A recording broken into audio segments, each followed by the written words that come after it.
नमस्कार दोस्तों। तो वैसे तो मैं बैकग्राउंड लगाता हूँ किसी भी चीज़ का, लाइब्रेरी हो या कुछ भी लगाए हैं अलग अलग। और मैंने शायद तीसरे वीडियो में मैंने कहा था कि मैं चलो दिल से जुड़ते हैं नाम का एक कार्यक्रम शुरू करूँगा, जिसमें बिना कोई टॉपिक जो दिल में आए वो मैं बात करूँगा, बस यही। तो ये है रियलिटी। पीछे देख रहे हो, ये वहां पर घर है, घर के पीछे का हिस्सा कोई बहुत बड़ा नहीं है। और यहाँ पर दोस्तों मेरे वीडियो सारे के सारे बनते हैं। तो ये मेरा बैकग्राउंड रहता है, रियल बैकग्राउंड। और वर्चुअल बैकग्राउंड होता है, वो अलग एडिटिंग करके लगाता हूँ। तो जो मैंने वादा किया था कि चलो दिल से जुड़ते हैं, यानी दिल की बातें करना, जब कभी भी एक क्रिटिकल फैसला लेने का वक्त आता है, तब वो फैसला कभी भी यहां से मत लेना, यहां से लेना दिल से। क्योंकि दिल हमेशा सच बोला करता है। वो कहते हैं ना, चेहरे तो अक्सर धोखा देते हैं, सच तो आईने बोला करते हैं हुजूर। एक डायलॉग है दोस्तों मूवी का। अब आईने का मतलब है ये आईना जो हमेशा सच बोलता है, क्योंकि हम जो भला बुरा करते हैं ना, उसका रिफ्लेक्शन यहाँ पर जरूर होता है। तो दोस्तों मुद्दे की बात के बिना तो मैं कभी भी टाइम वेस्ट किसी का करता ही नहीं। मुद्दे की बात आज की ये शायद 10 मिनट का वीडियो होगा। क्यों? क्योंकि आज टाइम तो वैसे दोस्तों होता ही नहीं मेरे पास, क्योंकि किसान हूं तो कोई ना कोई तो काम होता है। जैसे कि बाजरे बोया है तो फिर वहां पर तो काम करना पड़ेगा।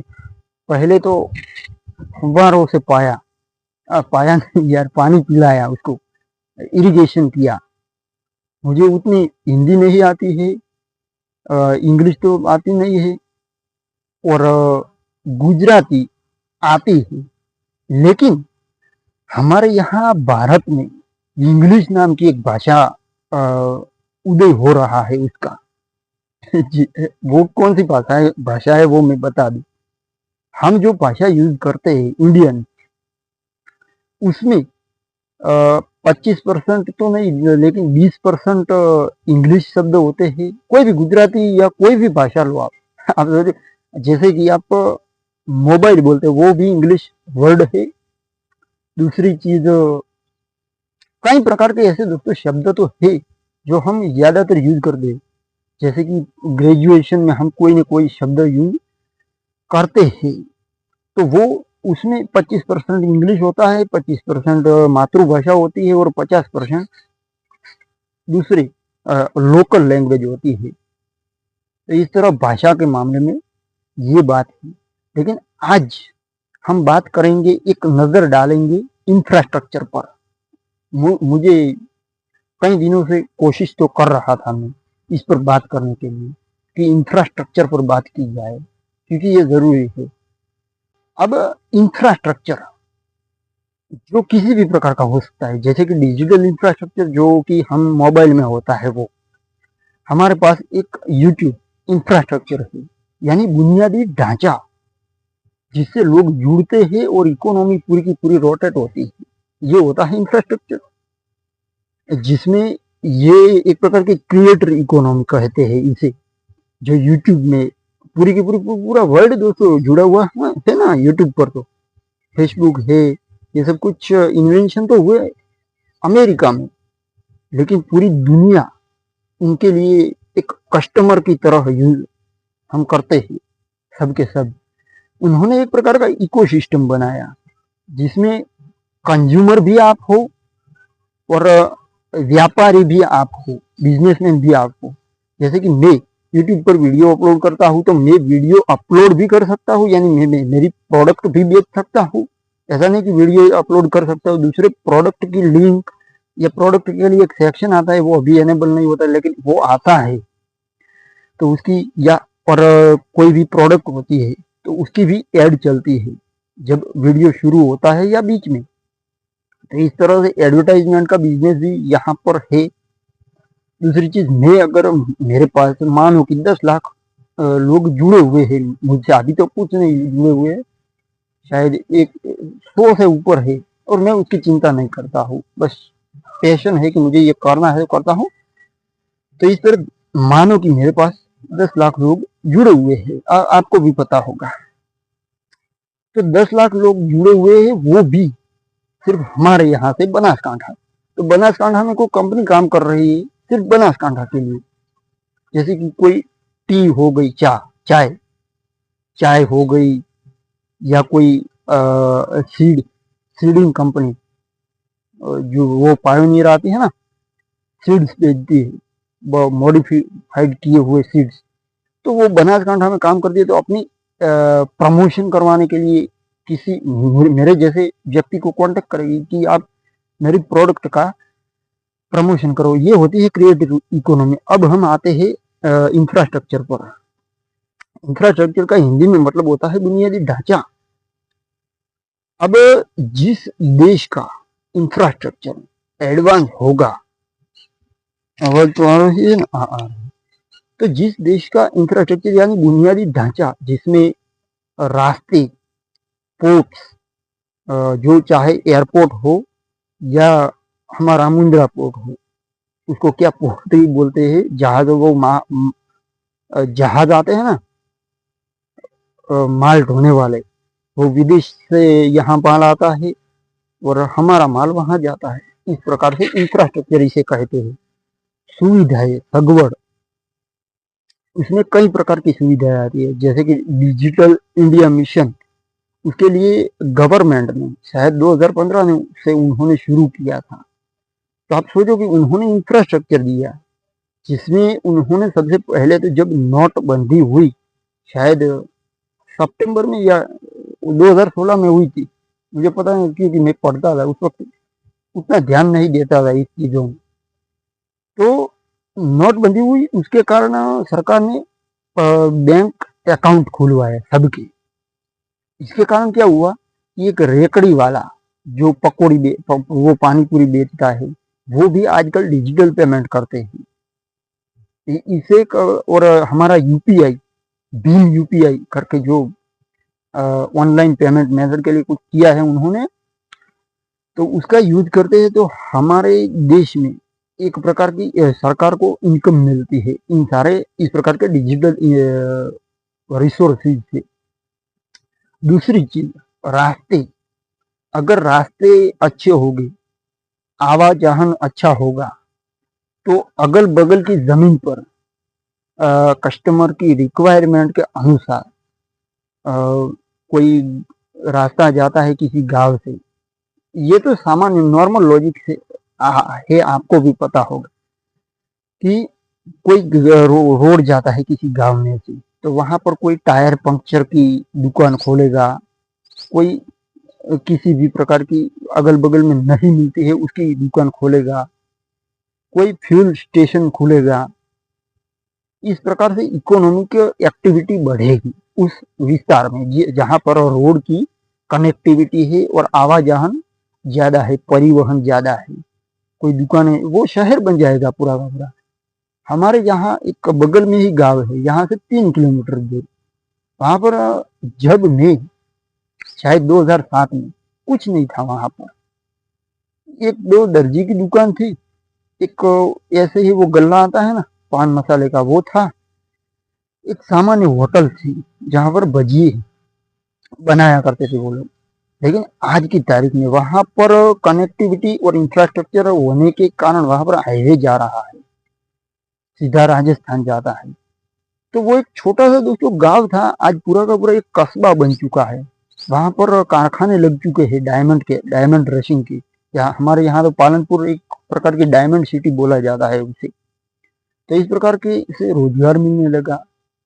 और लोहार जो आते थे, उन्होंने भी कई प्रकार की जो यहाँ की लोकल चीजें होती है, एग्रीकल्चर प्रोडक्ट, वो सब कुछ कई प्रकार की दुकानें खुलने लगी। इसके कारण वहां पर इकोनॉमिक डेवलपमेंट ज्यादा हुआ। तो यही हमारे देश में इंफ्रास्ट्रक्चर पर सरकार फोकस कर रही है। बाद में मैं आपको दुनिया के बारे में समझाऊंगा। 10 मिनट तो हो गए हैं, लेकिन फिर भी चलो शुरू करते हैं। मेरा पिक्चर कभी एंड नहीं होता है। तो इस तरह से इंफ्रास्ट्रक्चर दिया जाता है। जैसे कि हमारा जो बनासकांठा है, मैं मानता हूँ कोई मैं ये पॉलिटिकल एजेंडा नहीं है कि मैं कोई पॉलिटिकली बात ले रहा हूँ, ऐसा नहीं। सबके हित में ये तो है ना, सरकार तो सबके हित में काम करती है, कानून के अनुसार काम करती है। डेवलपमेंट जो मंत्र दिया, कॉन्सेप्ट दिया, वो भी हमारे गुजरात ने दिया। उससे पहले डेवलपमेंट किसी को पता भी नहीं था और आशा की कोई किरण भी नहीं थी इस देश में। सरकार निराशा बिल्कुल छाई हुई थी। लेकिन जो 2014 का election, prime minister election, central election जो हुआ, उसमें दोस्तों जो प्रचार हुआ, उसमें डेवलपमेंट एक सेंट्रल पॉइंट था, डेवलपमेंट। और उसके कारण पूरे देश की मानसिकता बदल गई कि भाई डेवलपमेंट से ही सबका भला होगा। ऐसे नारे देने से कुछ नहीं होगा कि गरीबी हटाओ, ऐसे पॉलिटिकल नारे देने से कुछ नहीं होगा। कुछ करना पड़ेगा, कुछ करना पड़ेगा। तो जब 1990 में चाइना और इंडिया की इकोनॉमी एक समान थी। लेकिन जो चाइना का आधुनिक चाइना का फाउंडर कहा जाता है, डेंग जाओपिंग, उन्होंने शायद 1976 में जो माओ जेडोंग थे, उनकी पॉलिसीज को रिवर्स करना शुरू किया। और 1990 के बाद उन्होंने ऐसे ऐसे रिफॉर्म्स लाए।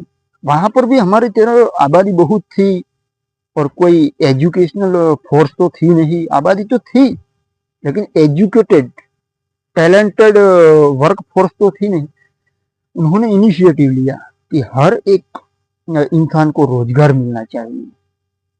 उसके लिए उन्होंने क्या किया कि विदेशी कंपनियों को, हमारे यहाँ कोई एजुकेटेड वर्क फोर्स तो है नहीं, तो उन्होंने विदेशी कंपनियों को आमंत्रित किया कि भाई यहाँ पर हम सब कुछ आपको देंगे, बिजली चाहिए तो भी देंगे, आपकी फैक्ट्री चलाने के लिए पानी देंगे, जमीन देंगे, अच्छा इंफ्रास्ट्रक्चर देंगे। जैसे मेनू बार दिया जाता है ना होटल में किसी कस्टमर को कि आपको क्या चाहिए भाई साहब, तो आप तय करके ऑर्डर कर देते हो।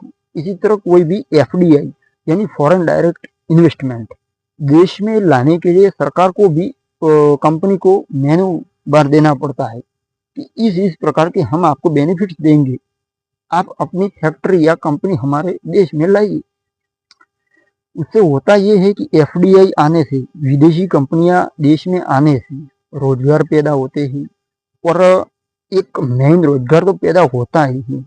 जैसे कि कोई स्मार्टफोन बनाने वाली कंपनी यहाँ पर आई या कोई व्हीकल बनाने वाली, तो यहाँ पर व्हीकल बनाने की फैक्ट्री चलती है, तो उसके लिए चाहिए रॉ मटेरियल।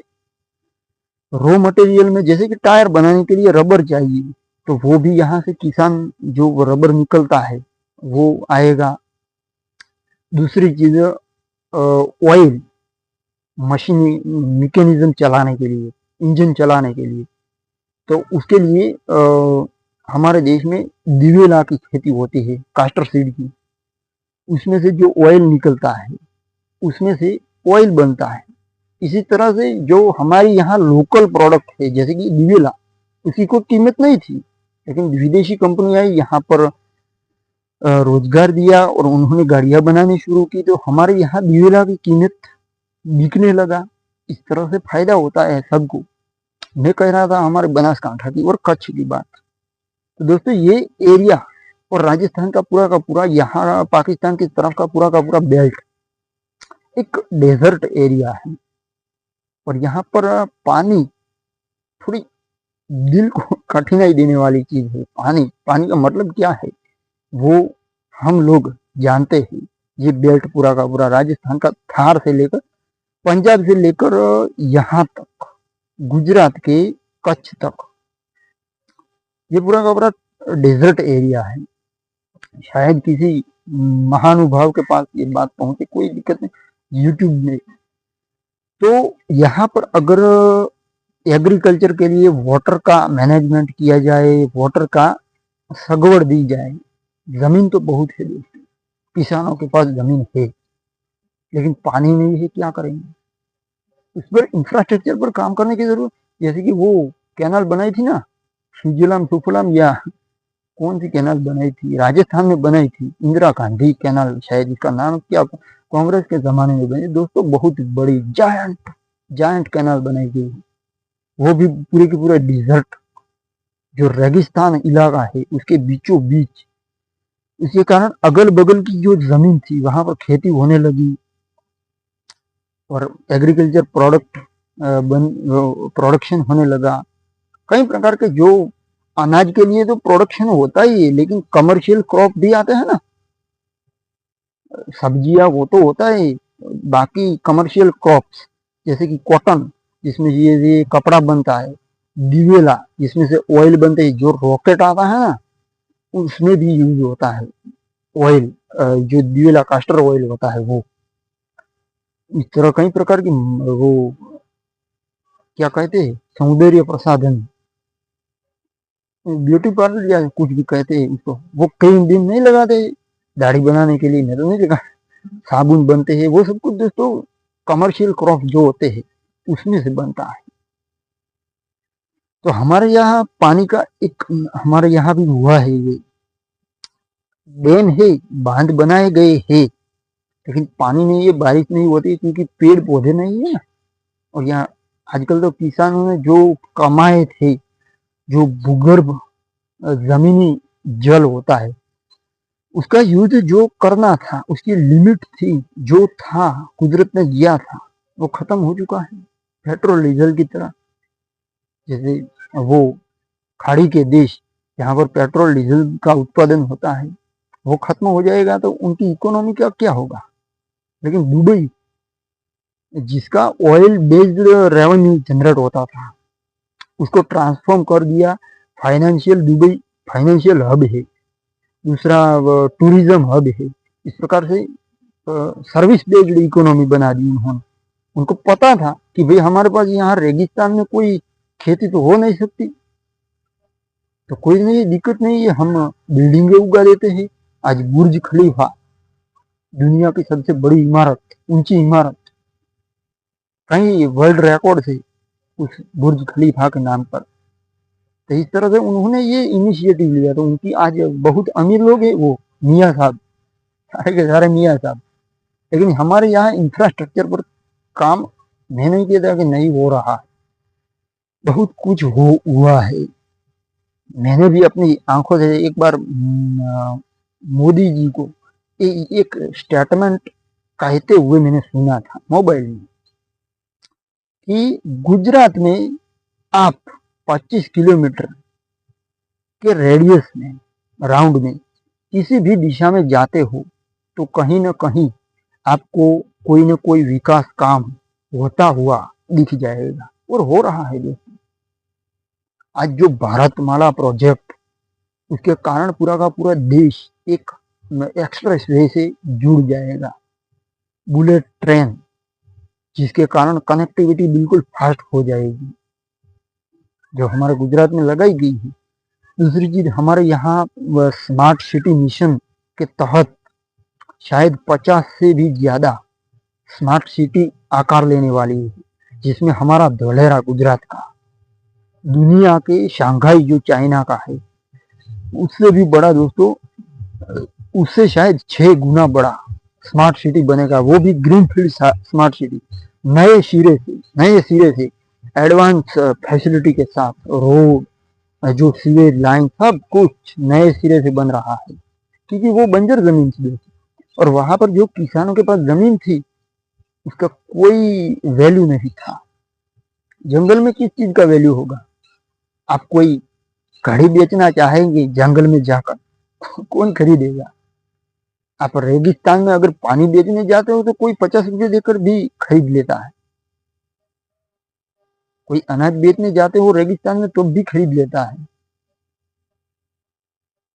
लेकिन जहां पर जैसे कि आप टकले को, किसी टकले को कंघी बेचने जाओगे तो उसकी क्या जरूरत है। इस तरह सब कुछ रिक्वायरमेंट क्या है उस पर फोकस होता है तो फिर अपने आप डेवलपमेंट होता है दोस्तों। तो इस तरह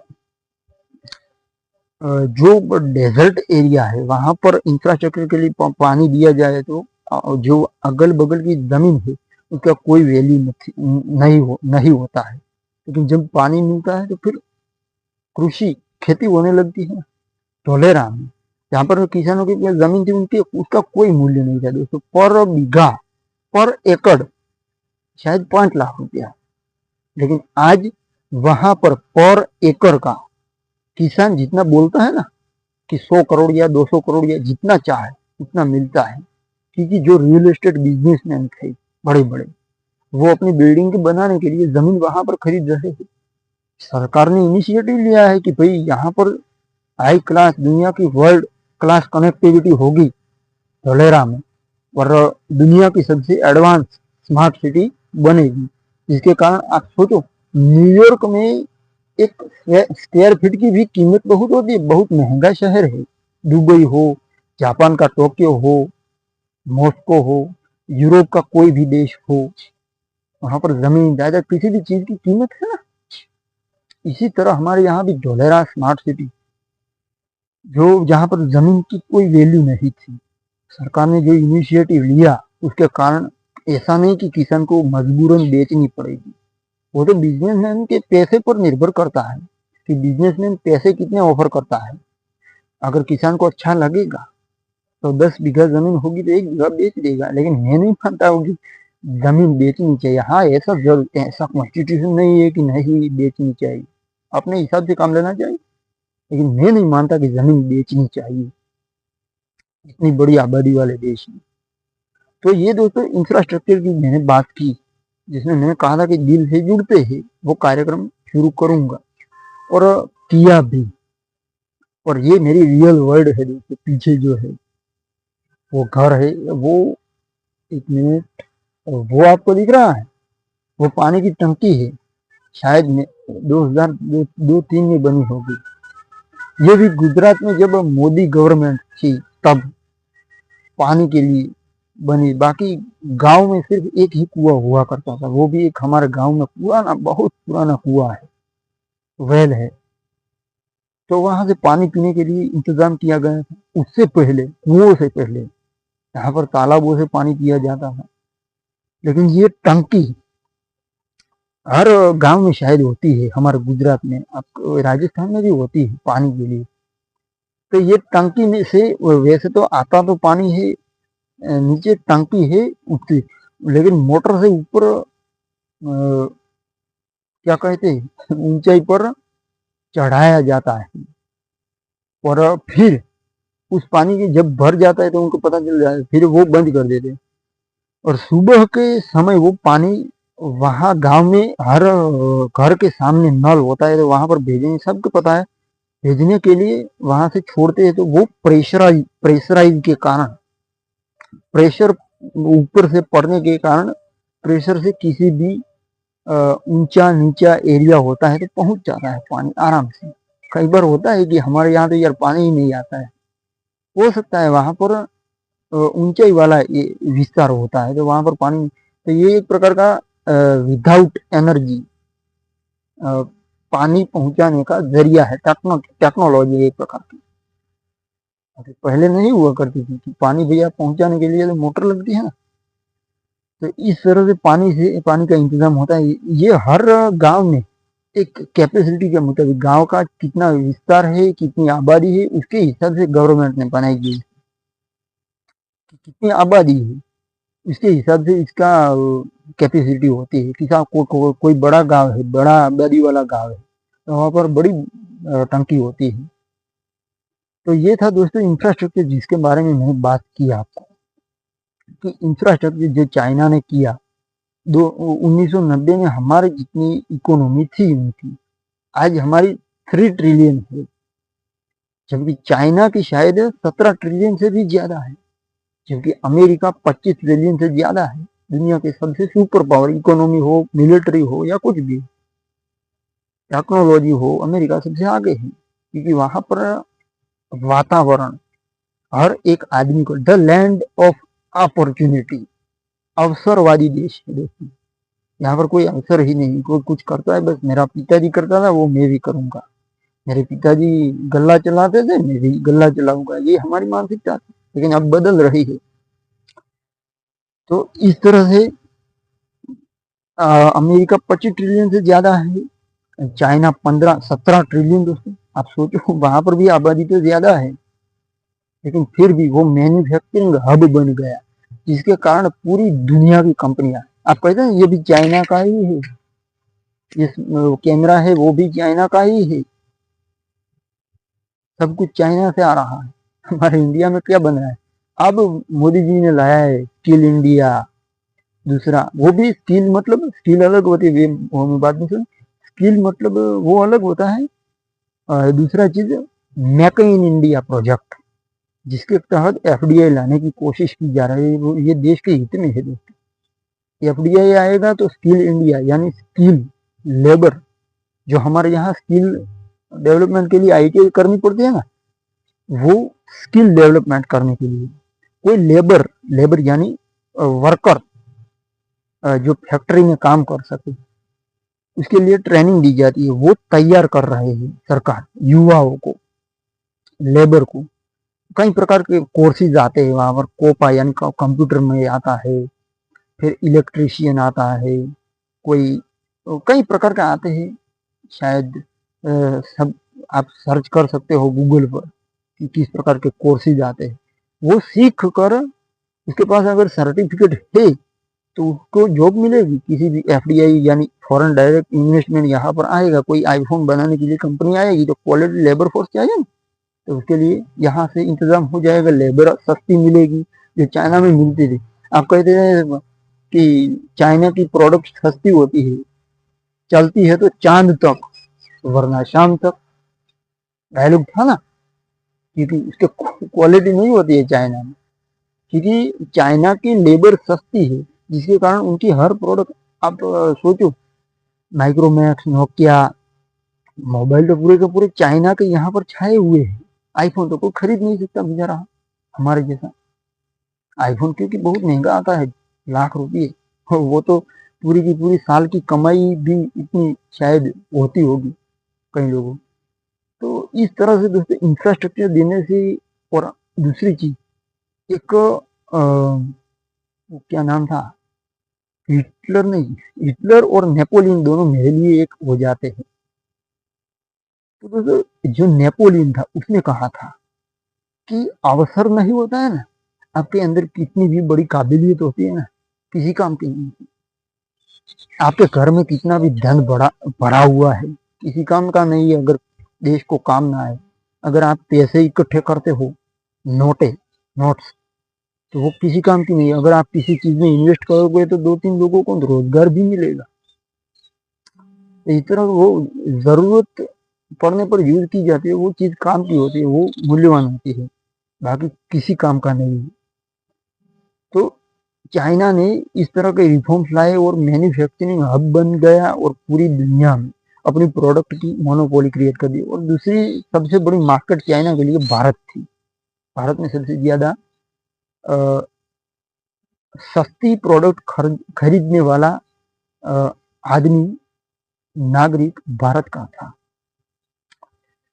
इसके कारण भारत सबसे बड़ी मार्केट रही, जिसमें जो टॉर्च आता है वहां से लेकर बड़े बड़े मोबाइल जो सस्ते में मिलते हैं हमको।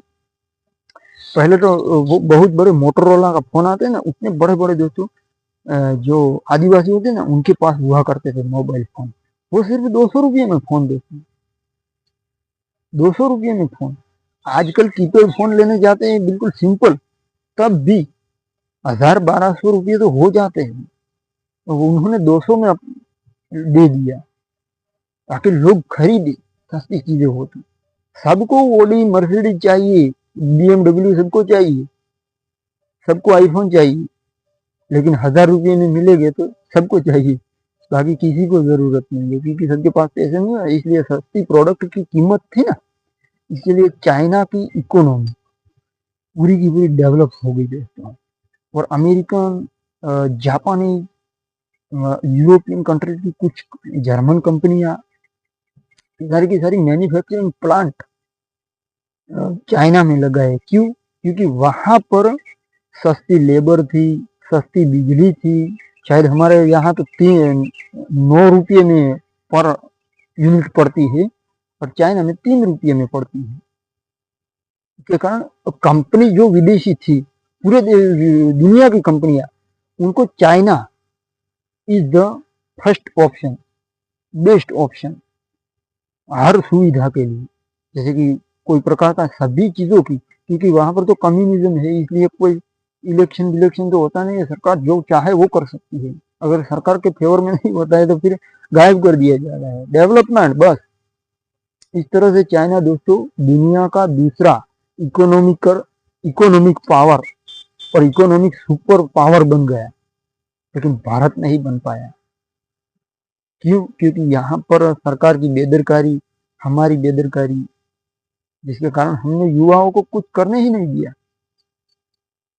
हम कहते हैं कि कुछ करता नहीं, बेचारे को करने दो तब ना। जैसे कि अमेरिका में लैंड ऑफ अपॉर्चुनिटी, यानी अवसरों का देश है। वहां पर आदमी नंगा भी घूमकर कुछ भी नंगा घूमता है ना, तब भी कुछ वहां पर कुछ नहीं कहा जाता।